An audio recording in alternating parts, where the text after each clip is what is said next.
Hi friend, नमस्ते। कैसे आप सब लोग? आशा करती हूँ ठीक होंगे। आप लोग के सामने बहुत ही प्यारा तुलसी माँ का गीत लेके आए हैं। एकदम मन खुश होगा, हो जाएगा। बहुत ही प्यारा गीत है, बहुत ही झूम जाने वाला गीत है। कोई भी गा सकता है, बहुत सरल गीत है। तो चलिए शुरू करते हैं इस गाने को। फेरिया लगावे भगवान हो, जे करे अंगना में तुलसी। फेरिया लगावे भगवान हो, जे करे अंगना में तुलसी। वही रे आंगनवा में तुलसी के डेरा, वही रे आंगनवा लक्ष्मी जी के डेरा, लक्ष्मी जी के डेरा हो, लक्ष्मी जी के डेरा। फेरुआ लगावे विष्णु भगवान हो, जेकर अंगना में तुलसी। फेरिया लगावे भगवान हो, जेकर अंगना में तुलसी। वही रे आंगनवा गौरा रानी के डेरा, वही रे आंगनवा गौरा रानी के डेरा। फेरिया लगावे भोलेनाथ हो, जे करे अंगना में तुलसी। फेरिया लगावे भोलेनाथ हो, जे करे अंगना में तुलसी। फेरिया लगावे भगवान हो, जे करे अंगना में तुलसी। फेरिया लगावे भगवान हो, जे करे अंगना में तुलसी। वही रे आंगनवा राधा रानी के डेरा, वही रे आंगनवा राधा रानी के डेरा।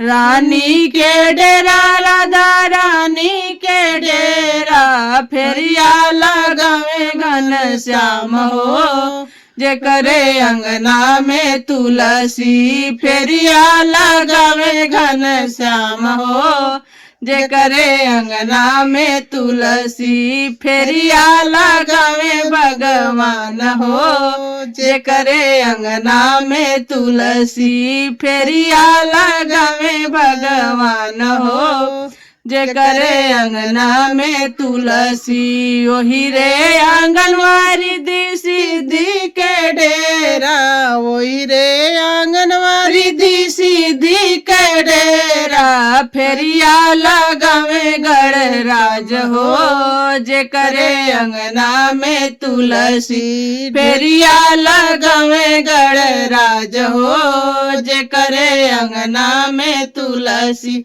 फेरिया लगावे भगवान हो, जे करे अंगना में तुलसी।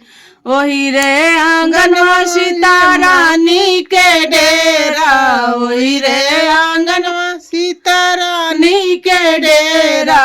रानी के डेरा, सीता रानी के डेरा। फेरिया लगावे मोरे राम हो, जे करे अंगना में तुलसी। फेरिया लगावे मोरे राम हो, जे करे अंगना में तुलसी। फेरिया लगावे भगवान हो, जे करे अंगना में तुलसी। ओही रे आंगनवा श्रद्धा माई के डेरा, ओही रे आंगनवा श्रद्धा रानी के डेरा। फेरिया लगावे ब्रह्मराज हो, जे करे अंगना में तुलसी। फेरिया लगावे ब्रह्मवान हो, जे करे अंगना में तुलसी। फेरिया लगावे भगवान हो, जे करे अंगना में तुलसी। अंगना में तुलसी हो,